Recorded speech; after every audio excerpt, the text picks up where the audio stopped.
Hello and welcome to the Better Money Habits podcast. I'm your host, Terryanne Chebet. And today I'm speaking with Annita Muthanje. Annita is a business development manager at Safaricom Sacco. And today we're focusing on saving money.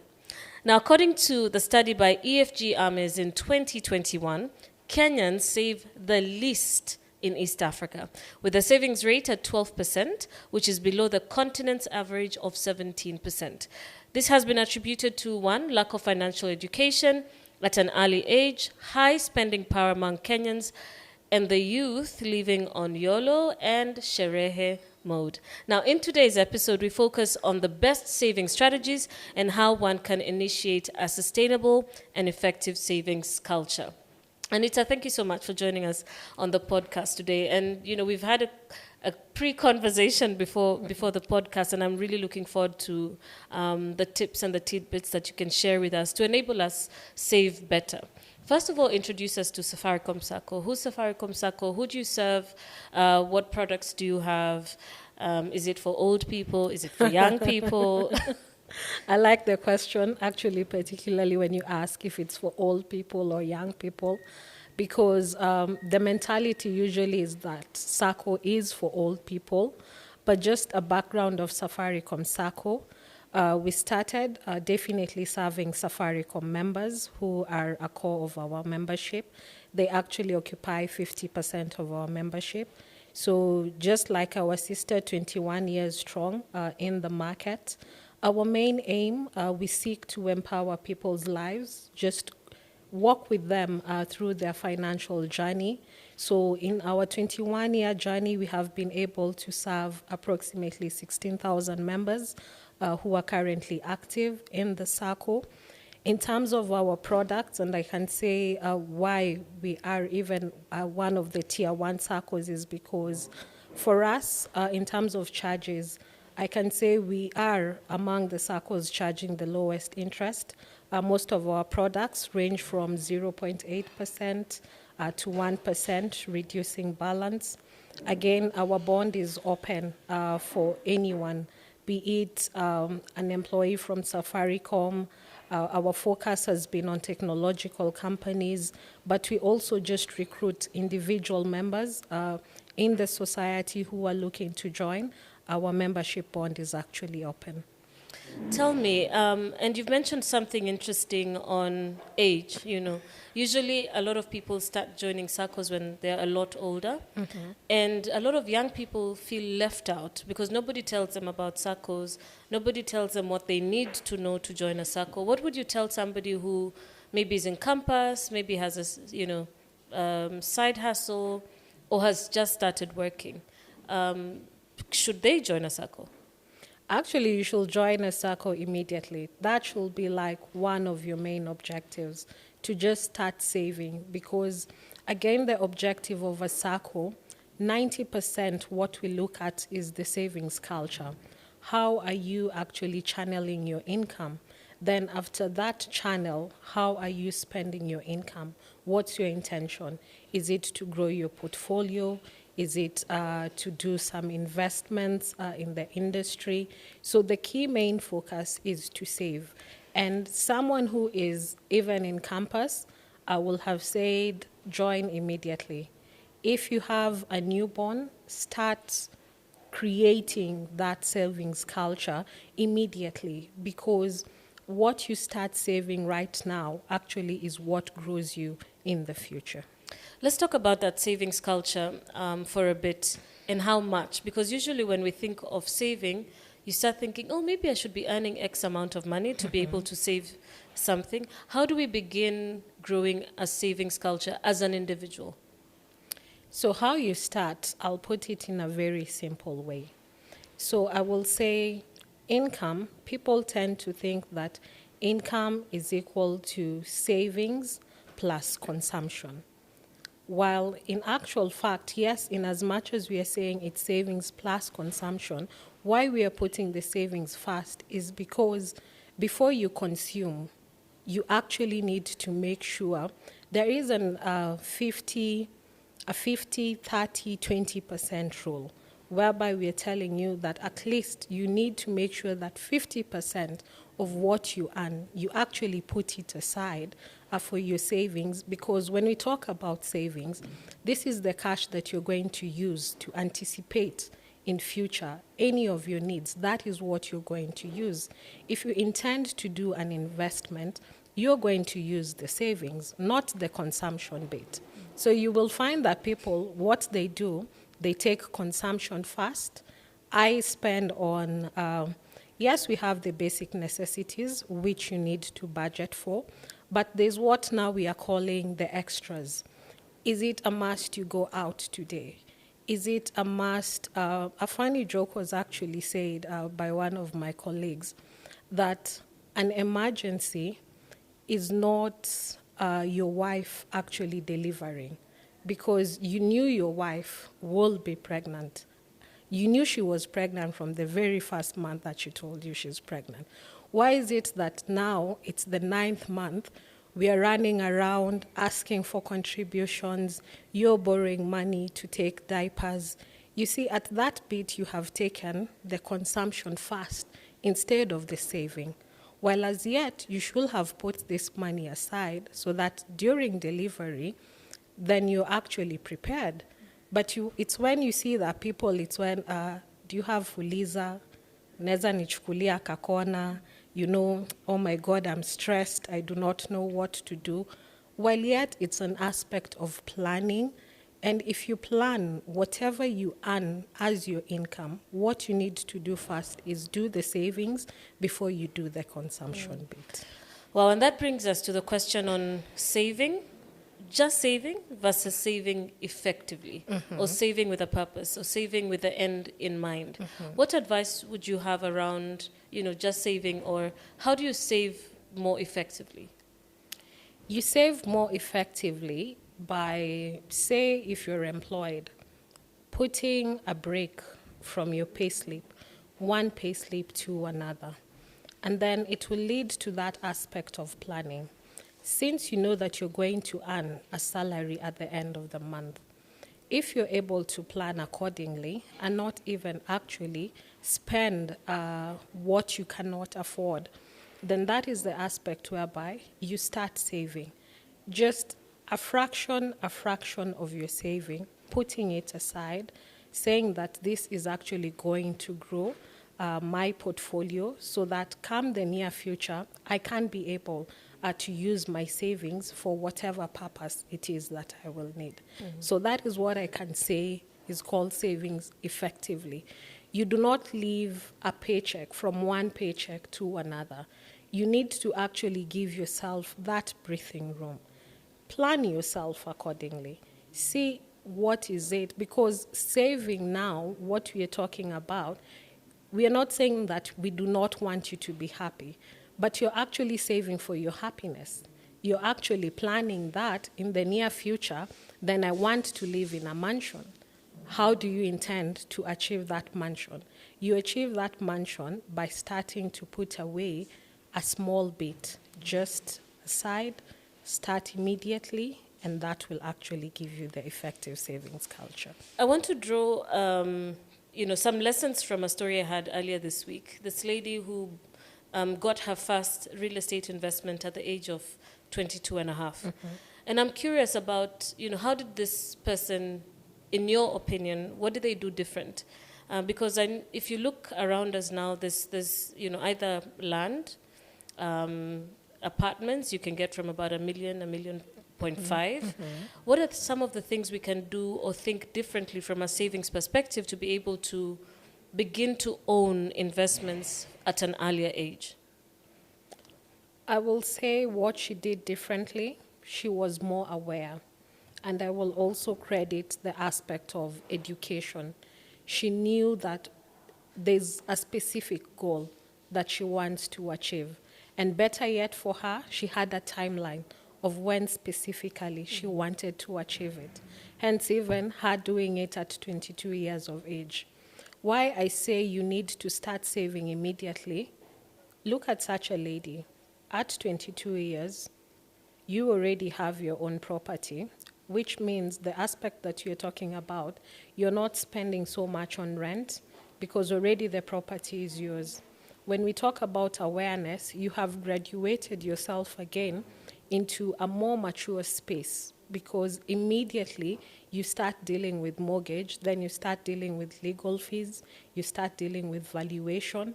So even in the aspect of education, your mind begins to be expanded. If you're looking at a mortgage when you're 22, imagine what you will look at when you're at 30 years. And even within the same Sacco sector that we are in, the highest top saver has 125 million in his account. In the Sacco? In the Sacco. Now, how did he start? And he says he started when he was 18, when he was just doing his casual business. Whichever income he gets, he puts it aside. Who knew that 3,000 shillings that he started with, we are now talking of 125 million. And is someone who is not proud, lives within his means. He will even take a loan facility to expand his business, because he is aware of what he has currently, what benefits are accorded to him based on the money that he has. Tell me though, so many people, at least the people who'd invest or take a savings account, have some sort of income, right? Yes. Mm-hmm. And many who do not have a savings account or a savings strategy still have an income. Mm-hmm. Why is there a disparity? Like, why is it that, I have an income but I can't save? I'm always saying, no, I don't have enough money to save, or, my salary is not enough. Mm-hmm. So how do we get out of that mentality? How you get out of that mentality is simply by assessing your needs. You check what is basic, what is necessary, what is essential, to what just ends up being splash. You do not need to actually spend. Even back to the same way, why am I saving and you're not saving? If I'm to look at it that simply. Some people will say, I need to make my hair at the best stylist. Someone asked, who cares? Who asks you frequently, where have you made your hair? No one does that. But simply because you have that perception, you have that mentality that you need to live a certain way, hence even the same way you started, you get most of the youth, hence our percentage being very low, what they do is actually spend on a good time, of which we are not refuting that, yes, you can spend on a good time. But again, saving is actually planning for the future. If you spend right now, that means in the near future, you have no money to save. And that is why you will find when most people leave employment, then they tend not to have friends. Because A, you are trying to live a certain lifestyle that you cannot live. Now you end up borrowing these so-called friends who now do not want to be your friends. So that comes the difference. How do you define your needs? What is essential to you? Mm-hmm. Yeah. When we started off, I quoted a research by EFG Hermes, and we spoke about this before we hit off the podcast, that Kenyans are actually not saving. If you look at the East African space, Tanzanians, Ugandans are saving more than we are. The rest of the continent is saving more than we are. How do we change that as a society, as a country? Again, we are more developed than these countries that you're even saying. But the same way you said, we are splash. So what do? We spend money on what you can see out there. Right now, as I told you, if you check the consumer market, there is actually an increase in makeup.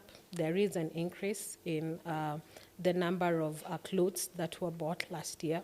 But if you look at the savings, there's actually a decline. Because again, it's how you specify a need and a want. What is it that you want? So you get that most of us, we just end up spending and not putting aside. Hence, you will find that if we do not even narrow the space, soon we will find that countries like Tanzania, countries like Uganda, they're already catching up. In terms of technology, we can no longer say that we are ahead of them. These are people who are catching up. And if they catch up to the strong area, which is our GDP, then that means that we will soon be overrun.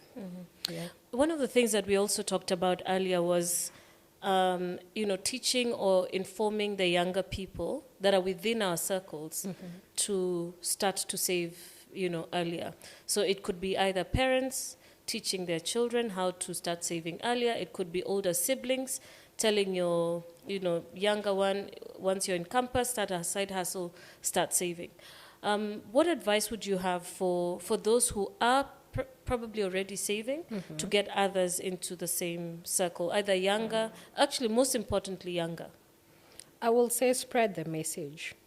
It will be good to educate, especially the young ones, your siblings, your children, even at the young age. I know some of us where we got our savings culture, it's because it was inculcated to us when we were younger. When you're given that giraffe bank and you're told any penny you get, you put inside. When you're given your first savings book, I can remember mine was housing finance, and just looking at the totals could make me smile because you work hard to put that money aside. So what I will just encourage is educate. It is good to share the goodness of saving, that aspect of putting aside. I'm sure most of us, we are where we are today simply because of the choices that we made in the past. Otherwise, we will have been on very different paths. But that discipline that you put, that discipline of putting aside the little that you get, I can say that is the message that we need to spread across. You also mentioned that there are people with no incomes, but they have very good businesses that run. Again, it's also how you split your revenue plus expenses. Most companies nowadays, and that is why even SACCOs like ourselves exist, what we do is we take the burden of the HR in terms of asking for advances. I'm sure there is a time when we say mwezi kokona, HR has a long line of staff. People need one form of advance from the other. So even what we encourage corporate companies is to enlist their members in a SACCO, because what happens is, other than we inculcate a financial precedence for them, when you join a SACCO like ours, you're given advances, cash that you can easily access on your mobile phone without even disturbing the HR. And that money is as a source of what you have actually put in. So you have that flexibility of access wherever you are. You no longer need to disclose your information to HR that, oh, I have an emergency. We make your money work for you. And that is why we say, put it here. You will be able to access other facilities that will also develop you in future. So as we come to an end, I want you to speak to somebody maybe who's 21, 22, 25, has not started saving, has a little money they can put aside. How do they start? What are the opportunities they can get as they grow? And I know one of the things they say, even if you decide I'm going to save 100 shillings a day or 500 shillings a week, it is the discipline that counts. True. And once you start, then it's easier to save 10K a week, 20K a week. So what would you tell that young person who is in that space and they're like, yeah, maybe I could start, or maybe I should start? Actually, I will say they should start, because the same way you say, various programs have been given, how you can save 100 shillings a day, by the end of the year you have 52,000. So the aspect is just starting and the discipline. Now, I know people at 22, since I was there once, these guys even have more money than us right now. So it's not an aspect that they do not have. It's now an aspect of shifting the priority, create the awareness. So what I will tell them is, it's very simple. What you just need to do is, again, identify a project, because you must be having a plan. Once you have a plan, you will be having steps to achieve that goal. So if you have a plan, do your budgets accordingly. Again, know what is a need, know what is a want, what is essential. And once you have that engraved in your mind, I'm telling you, when it comes to by the time even you're 40, you have your investments. Because what are you looking forward to? That will translate to the plan. If you're looking to own a business, then it requires capital. That you will need to save. If you're looking at housing, right now, as I was telling you, we have plans that range even up to 25 years with very low interest rates if you want to do that. So there are available investment opportunities for them to capitalize in right now when they're young. It's the time they occupy the space. And even the same way, I'll just take you back to one question. You will find, since for us, the Sacco, most of our processes are digital, so you will get the average age of our members is 28 to 35. And you will get those members right now simply because they started saving early. They have a solid foundation. They have solid savings. They know that if anything happens then in the future, we have something that we can really bank on. And additionally, depending on where you save, other than just putting that money under your mattress, there are bonds that you can also invest in and earn an interest. So the beauty of saving is your money does not just sit. If you put it somewhere wisely, it earns you an extra income. Yeah. Thank you, Annita. This has been a fascinating conversation and a challenging conversation for all of us to save because at the end of the day, we're all seeking financial freedom. And the younger we are, the easier it gets.